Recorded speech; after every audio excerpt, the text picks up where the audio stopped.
ఈటల రాజేందర్ గారికి కేటీఆర్ గారికి కూడా మంచి అనుబంధం ఉంటుంది.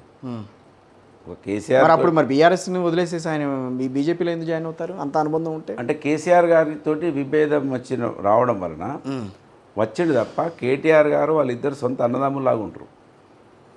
నేను దానికి ప్రత్యక్ష సాక్షి. ఎందుకంటే కేటీఆర్ గారు కేసీఆర్ గారి తనయుడు మంత్రి అయిన తర్వాత కూడా ఈటల రాజేందర్ గారినే ప్రశంసించేది ఆయన, నా మార్గదర్శకుడు అనేది. ఆశ్చర్యపోయాను నేను. అదే రాజేందర్ అన్నతో కూడా అనేది, అన్న నేను ఇప్పటికి కూడా ఆయన ముఖ్యమంత్రి కొడుకు మంత్రి అయి కూడా నువ్వు మార్గదర్శకుడు అంటానని కేసీఆర్ మార్గదర్శకుడు అంటలేడన్నా, నేను గ్రేట్ అన్న కేటీఆర్ అని చెప్పిన నేను. ఏంటి అంత డిఫరెన్స్ ఏంటి కేటీఆర్ గారికి కేసీఆర్ గారికి ఈటల రాజేందర్ గారికి? తెలియదు కదా మనకు, నా అంత లెవెల్ నాది కాదు. ఎందుకంటే వాళ్ళు ఎప్పటి నుంచో కలిసి ఉన్న వాళ్ళు, వాళ్ళ వ్యవహారం మనం ఎట్లా. మీకు రాజేంద్ర గారికి ఎక్కడ నేను ఎమ్మెల్యే అయినాక నేనే 2014 నుంచి నాకు ఆయన పరిచయం రాజేంద్ర గారు అంతే.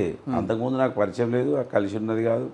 నేను ఉద్యమంలో అంటే బీఆర్ఎస్లో కూడా లేను. నేను వైఎస్ఆర్ పార్టీ అవును టీడీపీలో కొద్ది రోజులు, వైఎస్ఆర్లో కొద్ది రోజులు.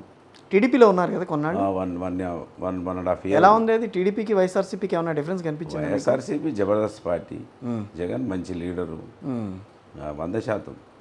మరి మొన్న ఎన్నికల్లో ఓడిపోయాడు కానీ ఓటమిని మనం చిత్తుగా ఓడిపోయారని చెప్పాను. 11 సీట్లు ఏంటండి? 151 నుంచి 11 ఏంటండి? మీరు ఏం ఎక్స్పెక్ట్ చేశారు అసలు మొన్న ఎన్నికలు? జీరోకి పోయిన వాళ్ళు కూడా గొప్ప వాళ్ళు ఉంటారు. ఆ టైము అర్థం చేసుకునే ఒక్క వ్యక్తి మీద ఇంతమంది దాడి చేసారు, అది గుర్తుపెట్టుకోరు మీరు. 1% ఓడిపోయింది ఆయన. ఎంత 1 or 2? అంతే 1 or 2%. 2% తోటి ఓడిపోయిండు ఒక్క మనిషి. మళ్ళీ ఎంత నీతి ఆయన లోపల ఉన్నది ఎవరు చెప్తలేరు. ఒక్కరే.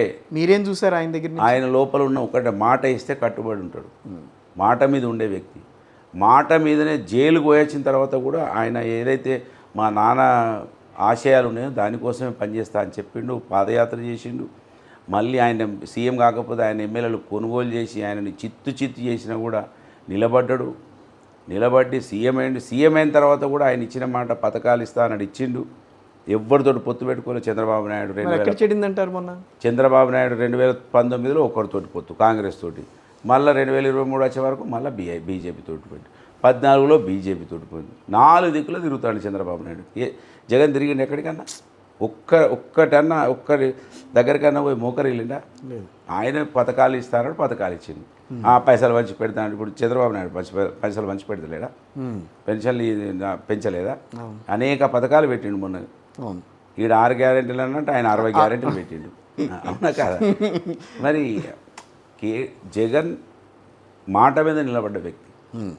రాజశేఖర్ రెడ్డి గారికి నిజమైన వారసుడు ఆయన. నేను ఆయన చాలా లైక్ చేస్తాను. రాజశేఖర్ రెడ్డి గారు అంటే బాగా ఇష్టపడతారా? జగన్ అంటే ఇష్టపడతారా? రాజశేఖర్ రెడ్డి ఇష్టపడతా, జగన్ కూడా ఇష్టపడతా. అంటే వైఎస్ఆర్సీపీలోకి వెళ్ళడానికి కారణం? నేను రాజశేఖర్ రెడ్డి గారికి ఆయన పీసీసీ ప్రెసిడెంట్గా 99లో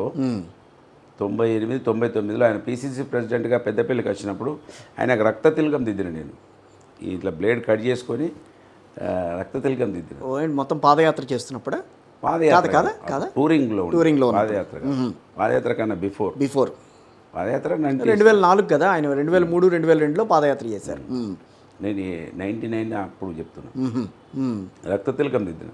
సో రాజశేఖర రెడ్డి సాబ్ అంటే చాలా ఇష్టం నాకు. జగన్ కూడా ఇష్టం. సో జగన్ లోపల ఇష్టమని కాదు. మీరు నాకు ఒకటే అడుగుతున్నా. 14లో చంద్రబాబు నాయుడు బీజేపీ, 19కి వచ్చే వరకు కాంగ్రెసు, 23కి వచ్చే వరకు బీజేపీ. జగన్ ఎక్కడికైనా వేయండా?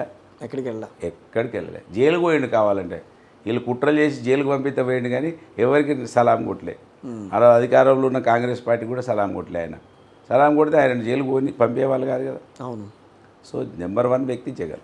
అంటే బీఆర్ఎస్కి ప్రత్యామ్నాయంగా మళ్ళీ మేము ఎదుగుతామని చెప్పి తెలుగుదేశం పార్టీ మళ్ళీ ఇక్కడ పుంజుకునే అవకాశం ఉంటుందని చెప్పి మాట్లాడుతున్నారు కదా. అవకాశం ఉంటుందా? ఎందుకంటే రేవంత్ రెడ్డి గారు ఆ పార్టీని కూడా పెంచుతాడు. కాంగ్రెస్ను ఒకవేళ డుమ్మ కొట్టాల్సి వచ్చినప్పుడు తెలుగుదేశం పట్టుకొని బీజేపీని పట్టుకొని మళ్ళీ అటే వెళ్తాడు ఆయన. ఎటైనా రేవంత్ రెడ్డి కొత్త రకాలను చూపిస్తున్నాడు. ఇప్పుడు రాజకీయాలలో కొత్త రకం రాజకీయం, కొత్త వంగడం అంటారు కదా, ఇది కొత్త వంగడం. ఎటైనా పోవచ్చు. ఏదైనా ఇప్పుడు ర్యాలీలు జరిగినాయి చంద్రబాబు నాయుడు గారి, రకరకాల జరిగినాయి. సో అవి ఏదైనా జరగవచ్చు. అన్ని పార్టీలను మెయింటైన్ చేయాలని చూస్తున్నాడు. అటు బీజేపీ వాళ్ళతో కలిసి ఉంటాడు, ఇటు కాంగ్రెస్ వాళ్ళకు నేనే అసలు డిఎన్ఏ నాదే కాంగ్రెస్ డిఎన్ఏ అంటాడు. బలిదేవత సోనియా గాంధీ అన్నాడు, పప్పు రాహుల్ గాంధీ అన్నాడు, ఇప్పుడు నేనే బ్రాండ్ అంబాసిడర్ అంటాడు. ఏది పడుతుందే గురు శిష్యులు ఏది పడుతుందే మాట్లాడతారు చంద్రబాబు నాయుడు, రేవంత్ రెడ్డి. ఇంకా వాళ్ళిద్దరు గురు శిష్యులు ఎందుకు అవుతారండి? ఆయనేమో టీడీపీ సరే కావచ్చు, ఈయనేమో రేవంత్ రెడ్డి కాంగ్రెస్ పార్టీ. కలిసి పనిచేసిన వాళ్ళు కావచ్చు. ఇంకా ఒప్పుకుంటున్నారా? అందరూ ఆ రకంగానే చూస్తున్నారా కలిసి వాళ్ళిద్దరిని? పనిచేసిన కొన్ని మనం తెలంగాణలో ఏమంటామంటే, అరే నీ అలవాట్లు మారినాయిందిరా, వాడు మూత్రం పోయంగా గిట్లా తొక్కినామా అని అంటాం మనం. ఓకే. అంటే అట్లా ఏమన్నా వీళ్ళు ఆడోయినా కలుసుకునే ఉంటాయి కదా, అవి కొంచెం యాడ్ అవుతాయి కదా. సో అట్లా అని అనుకోవచ్చు, గురు శిష్యులు కాకపోవచ్చు, కానీ కలిసి పని చేసింది అయితే ఉంటుంది కదా, ప్రభావం ఉండదా కొంచెం. ఇప్పుడు నాకు కేసీఆర్ గారితో నేను జగన్ గారితో చిరంజీవి గారితో పనిచేసిన ప్రజా రాజ్యంలో 2009లో నేను పోటీ చేసిన, 2008 నుంచి 2009 దాకా నేను ప్రజారాజ్యంలో ఉన్నా. సో అవి కూడా నాకు కొన్ని అంటుతాయి కదా. సో మీరు టచ్ చేయని పార్టీ లేదంటే అట్లే లేదు, నాకన్నా జంపులు కొట్టిన వాళ్ళు చాలా మంది ఉన్నారు. చంద్రబాబు గారే నేను నయమే కదా. చంద్రబాబు కమ్యూనిస్టులతో వేయండు, బీజేపీతో వేయండి, ఇంకా బీజేపీ పోలే, కమ్యూనిస్టులకు పోలే, అట్లే లేదు. నాకన్నా జంపులు కొట్టిన వాళ్ళు చాలా మంది ఉన్నారు. నేను ఓన్లీ కాంగ్రెస్ నుంచి TDP, PRP, YSR, BRS. But ఏదైనా రాజకీయాల్లో అన్ని రకాల రుచులు చూశారు. చూసినాం. బీఆర్ఎస్కి పరిమితం అవుతారని నేను అనుకోవట్లా. మరి చూసిన బీఆర్ఎస్ కాంగ్రెస్ తర్వాత ఎక్కువ రోజులు ఉన్నదైతే బీఆర్ఎస్ లేదు. అవును, అలా 2 సంవత్సరాలే ఉన్నాయి. బీజేపీ అంటే ఇష్టం లేదా ఏంటి మీకు? ఏ పార్టీ ఇష్టం ఉంటుంది. పార్టీ ఇప్పుడు బీజేపీలో అన్ని వర్గాలు సమప్రాధాన్యం కల్పిస్తారు 100%. అట్లేం లేదు. బీజేపీలో నిజంగా చెప్పాలంటే ఆ రోజులలోనే బంగారు లక్ష్మణ్ గారిని జాతీయ అధ్యక్షుడు చేశారు. ఆయన ఎస్సీ కమ్యూనిటీ అయినా అవునా కాదా? అది బ్రాహ్మణుల పార్టీ అంటారు బీజేపీ, ఏమీ కాదు అది. కానీ బంగారు లక్ష్మణ్ గారు అప్పుడు ఇంకా బీజేపీ ఇటు పెద్దగా ప్రభావం కూడా లేదు. దాదాపు 25 ఏళ్ళ కింద ఆయన జాతీయ అధ్యక్షుడు. కరెక్టే. పార్టీ ఏది తప్పు ఉండదు, బీఆర్ఎస్ తప్పు ఉంటుందా, కాంగ్రెస్ తప్పు? పార్టీ విధానాల్లో అన్ని మంచిగానే రాస్తాం కదా, ప్రజల కోసమే రాస్తాం. నడిపే వాళ్ళ లోపల ఉంటుంది. ఇక తెలంగాణ రాష్ట్రంలో బీజేపీకి ఆ స్కోప్ లేదని నేను భావిస్తున్నాను. నేను రేవంత్ తప్పులు బీజేపీకి బాగా ప్లస్ అవుతాయని అంటున్నారు, కానీ బీఆర్ఎస్కి ప్లస్ అవుతాయని ఎవరు మాట్లాడట్లా అనుకుంటారు. వాళ్ళు కేంద్రంలో ఉన్నారు కనుక అట్లా అనిపిస్తుంటుంది. కానీ తెలంగాణలో బీఆర్ఎస్ పార్టీని ఆదరిస్తారు. బీఆర్ఎస్ అనే పేరు వచ్చిన తర్వాతే కొంచెం ఇబ్బందులు టీఆర్ఎస్గా ఉన్నప్పుడు ప్రభావం ఒక రకంగా ఉండేది, బీఆర్ఎస్గా వచ్చిన తర్వాత ఇబ్బందులు చాలా ఎక్కువైనాయి. ఇబ్బందులు ఎక్కువచ్చు, కానీ ప్రజల హృదయాలలో ఉన్న పార్టీ బీఆర్ఎస్ పార్టీ. కేసీఆర్ ఉన్నాడు, ఈ జెండా ఉంది, గుర్తుంది, ప్రత్యామ్నాయం మేమే కనబడుతున్నాం ఊర్లలో.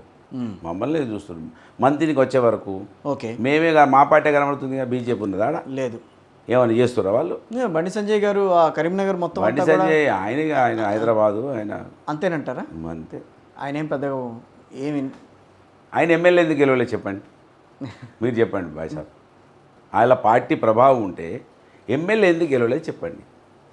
ఎంపీ మోదీ పుణ్యాన గెలుస్తున్నారు. ఎవరో ఒకరిద్దరు వాళ్ళ పర్సనల్ ఉండొచ్చు, కానీ 90% వీళ్ళ గెలిచిన వీళ్ళ 4-5 మోదీ, 2-3 ఉండొచ్చు, వాళ్ళది సగం ఉండొచ్చు, పార్టీ ఉండొచ్చు. 35% ఓటింగ్ మొన్న జరిగింది, బీజేపీకి వచ్చింది. పార్లమెంట్ తీయకండి, అసెంబ్లీ తీయండి, మళ్ళీ అంతకుముందు పోయి స్థానిక సంస్థలలో తీయండి. రేపు స్థానిక సంస్థల ఎన్నికలు జరిగిన తర్వాత మనం బేరీజ్ వేయాలంటారు బీజేపీ గురించి. అట్లా కూడా ఏం చేయలేం. ఒక్క ఎలక్షన్ పోల్చలేం బాయ్ సాబ్. లోకల్లా ఎంపీటీసీకి ఓ రకంగా ఉంటుంది, సర్పంచ్కి ఓ రకంగా ఉంటుంది, జెడ్పీటీసీకి ఓ రకంగా ఉంటుంది, ఎమ్మెల్యేకి ఓ రకంగా ఉంటుంది. రకరకాల చేంజెస్ వస్తుంటాయి. సర్పంచ్ ఇండివిజువాలిటీ 60-70% ఉంటుంది. అవును. పార్టీ 10-20% ఉంటుంది. అంటే మనోడు రాని మనోళ్ళు తిరుగుతూ ఉంటారు, కానీ సొంతంగానే ఎక్కువ ఉంటుంది. మళ్ళీ ఎంపీటీసీ వచ్చే వరకు 50-50 అని ఉంటుంది. అవును. ఎమ్మెల్యే వచ్చేసరికి పార్టీ ప్రభావం ఎక్కువ ఉంటుంది, క్యాండిడేట్ ప్రభావం తక్కువ.